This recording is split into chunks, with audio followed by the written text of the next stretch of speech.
समंदर अपने आप में न केवल सीपियों और मोतियों का भंडार बल्कि लिए ढेरों जानकारियाँ, ढेरों रहस्य। आज मैं नरेंद्र कुमार लेकर आया हूँ आपके लिए एक ऐसी कार्यशाला जिसमें न केवल वैज्ञानिक रूप से बल्कि आध्यात्मिक रूप से भी इस समंदर के बारे में आपको जागरूक करें। तो चलिए लिए चलता हूँ आपको सीधा इस वर्कशॉप। दूसरे शहर में घर बसाएंगे, वो नदी के रास्ते जा ही रहा होता है कि समुद्र के पास पहुंचता है। उतने में वो कहता है, देखो इस चक्की का कमाल, मैं अभी बोलता हूँ इसमें ये उगना होगा तो उगना शुरू हो जाएगा और हम उसको बेच के अमीर बनेंगे। वो कहता है चक्की चलो और नमक निकालो, और वो नमक निकालती है। अब वो रोक ही नहीं पाता क्योंकि उसे पता ही नहीं कैसे रोकना है। और वो नमक बढ़ता जा रहा है, बढ़ता जा रहा है, और क्या होगा, शिप समुद्र में डूब गई। वो भी, उनको तैरना नहीं आता था, वो भी डूब गई। और वो चक्की समुद्र के अंदर चलती रही। तो इसलिए कहते हैं कि समुद्र का पानी अभी भी खा रहा है क्योंकि वो चक्की अंदर ही चल रही है। हाँ, इससे क्या पता चलता है, अगर लालच नहीं करता तो मरता ही नहीं, है ना। तो आज हमारे साथ हैं राष्ट्रीय बाल भवन से हमारे संग्रहालय अनुभाग की वरिष्ठ अनुसंधान सहायक सुश्री निधि सरियाल जी। आज हम बात करेंगे इनसे इस वर्कशॉप के बारे में जो अभी हमने आपको बताया, समुद्र के बारे में। तो सबसे पहले स्वागत है आपका आपकी हमारे इस इंटरव्यू में। और इस साक्षात्कार के दौरान हम जानना चाहेंगे कि आप ये जो वर्कशॉप करा रही हैं बच्चों के साथ, उद्देश्य क्या रहा मैडम आपका इसमें? जैसे आप जानते हैं कि संग्रहालय से मेरी रुचि भी रही है और मेरा सब्जेक्ट रहा है, तो मैं चाहती हूँ कि जो बच्चे जिनको संग्रहालयों के बारे में नहीं पता है उसको कैसे जोड़ा जाए, और जो किताबी शिक्षा होती है और एक प्रैक्टिकल एजुकेशन होती है। जी।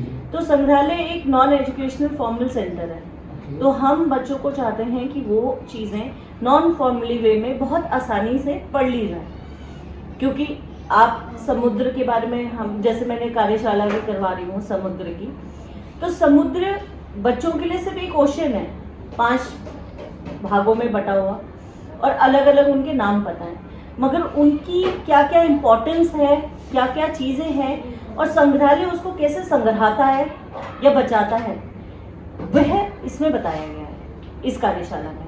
और इसका यही उद्देश्य है कि बच्चे, छोटे से छोटे बच्चे से बड़ा आसान तरीके से किसी चीज़ को सीख ले, चाहे वो साइंटिफिकली वे हो, चाहे नॉन साइंटिफिक वे हो, या ऑर्गेनिक या इनऑर्गेनिक।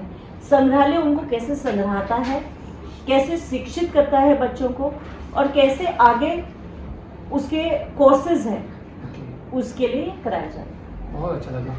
तो अगर हम दूसरे शब्दों में कहें आसान भाषा में, तो जो बच्चे इतिहास, जिसको हम बेसिकली बहुत ही बोरिंग सब्जेक्ट भी मानते हैं, और आप लोगों ने भी देखा होगा कि कॉलेज हो या स्कूल, इतिहास से सभी भागते हैं, लेकिन हमें सुश्री सरियाल ने बताया कि बहुत ही रुचिकर तरीके से, इंटरेस्टिंग वे में उन्होंने बताया कि समुद्र के बारे में, जो सिर्फ देखने में पानी का एक संग्रह लगता है, उसके पीछे छुपी हुई जानकारियाँ, जैसे कि समुद्र में मैंने आपको बताया था अभी कि ना सिर्फ ये सीपियों और मोतियों का भंडार है बल्कि बहुत सारे रहस्य लिए बैठा समुद्र।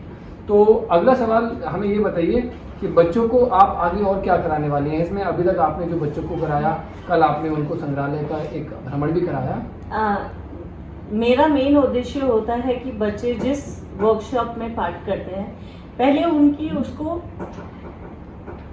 डेफिनेशन, मतलब उसका अर्थ पता हो, तो आधार बेसिक नॉलेज जो हो वो पता चले। तो पहले दिन मैंने बच्चों को समुद्र से रिलेटेड, संग्रहालय से जो समुद्र के रिलेशंस हैं वो बताए कि संग्रहालय उससे कैसे संग्रहाता है, किस तरह से जुड़े हुए हैं, दोनों जुड़े हुए हैं। और सबसे इम्पोर्टेंट चीज़ है कि इंडियन माइथोलॉजी, जो हमारे भारतीय संस्कृति के हिसाब से जो जुड़ा हुआ है, अलग अलग घटनाएं, माइथोलॉजिकल ओरल ट्रेडिशंस जो हमारे पूर्वज पीढ़ी दर पीढ़ी पास ऑन करते आए हैं, ये सारी चीज़ें उनमें बताई गई हैं। जैसे फिश को समुद्र सबसे पहला जीव माना जाता है। जी, मत्स्य। तो मत्स्य अवतार की कहानी, विष्णु के 10 अवतारों के बारे में बताना, बहुत बढ़िया, और उनसे वो जोड़ना कि पहला मत्स्य अवतार हुआ, फिर उसके बाद सागर मंथन हुआ तो कुम्हरा अवतार का अवतार हुआ लिया विष्णु जी ने, और कुम्हरा अवतार में उसमें भी समुद्र से रिलेटेड जितनी भी चीज़ें हुई, जैसे ऋषि दुर्वासा के बारे में बच्चों को बताया गया कि सप्त ऋषियों में से एक ऋषि थे, कैसे कैसे उसकी कहानी है, मंदार पर्वत कहाँ से आया, मंदार पर्वत की क्या इम्पोर्टेंस रही है, और मंदार पर्वत क्यों कहा जाता है कि वो बिहार के किस रीजन से लाके उसको समुद्र मंथन में इस्तेमाल किया गया। नागों के बारे में बताया गया कि विष्णु के जो नाग हैं शेषनाग जी, उनको सागर मंथन में उसको as a churning thread use किया गया, और उनसे क्या क्या स्टोरीज हैं, कैसे सुर और असुरों का अगर हम आसान शब्दों में बताएं तो आप बच्चों को बहुत ही रुचिकर तरीके से आध्यात्म से भी जोड़ रहे हैं, आध्यात्मिक इतिहास से उन्हें अवगत करा रहे हैं। बिल्कुल, बहुत अच्छा लगा आपसे बात करके मिसेस सरियाल, और हम भविष्य में भी आपके साथ जुड़े रहेंगे और आगे के हम एपिसोड इस बारे में और बनाएंगे। और हम मगर एक चीज मैं इसमें और कहना चाहूंगी कि जैसे हम बच्चों को संग्रहालय ले गए थे, आपने बोध भी करवाया था, दूसरे दिन हम ले गए थे, तो हमने डिफरेंट टाइप्स ऑफ पेंटिंग्स बच्चों को दिखाई, मैन्युस्क्रिप्ट्स दिखाई जो संग्रहालय में संग्रहित थी। कैसे हमारी हिंदू भारतीय सभ्यता को हमने धोलावीरा की किश्तियों के थ्रू जो हम ट्रेडिंग करते हैं, चोला साम्राज्य के थ्रू हमारा ट्रेडिंग व्यापार कैसा रहा हिंदुस्तान और विदेशों का।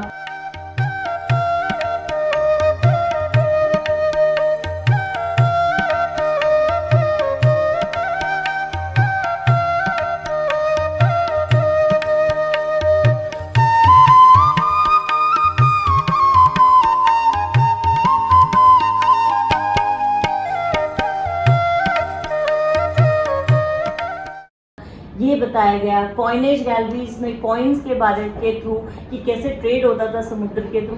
आध्यात्मिक तो था ही, साथ ही साथ में हमने उनको प्रैक्टिकल नॉलेज भी दी कि संग्रहालय उनको संग्रहालय के लिए भी कैसे रखा गया है। तो ये चीजें हाँ, इकोनॉमिकली इम्पैक्ट ऑफ इंडियन, जैसे हम मेरिटाइम गैलरी ले गए थे जहाँ नेवल हमारा सपोर्ट करता है, उधर मूर्ति वरुण जी की मूर्ति को लगाया गया है, उसके अर्थ बताया गया कि वो क्यों लिखा गया है, वरुणा क्यों लिखा गया है, और समुद्र में INC दिल्ली का कब उत्पन्न हुई थी और कब उसको डिमोलिश किया गया था, different types of ships, colonial and non colonial जो चीजें थी वो आपने वहां बच्चों को दिखाई। हाँ जी, तो उनसे बच्चों को जब देख के और प्रैक्टिकली छू के दूर से जो एक्सपीरियंस हुआ वो अलग है। बिल्कुल, तो ये इसका जो मोटिव था ये बहुत अच्छे से उभर के आया, बच्चों का बहुत अच्छा रिस्पॉन्स रहा, उन्होंने अपनी स्टोरीज भी लिखी कि उन्होंने कैसे एक्सपीरियंस किया है, और अब उसके अगले उसमें चरण में हम डिफरेंट माइथोलॉजिकल स्टोरीज जो मधुबनी पैटर्न और पट्टचित्र में है वो करवा रहे हैं बच्चों उसके बारे में बच्चों को जानकारी। हाँ जी,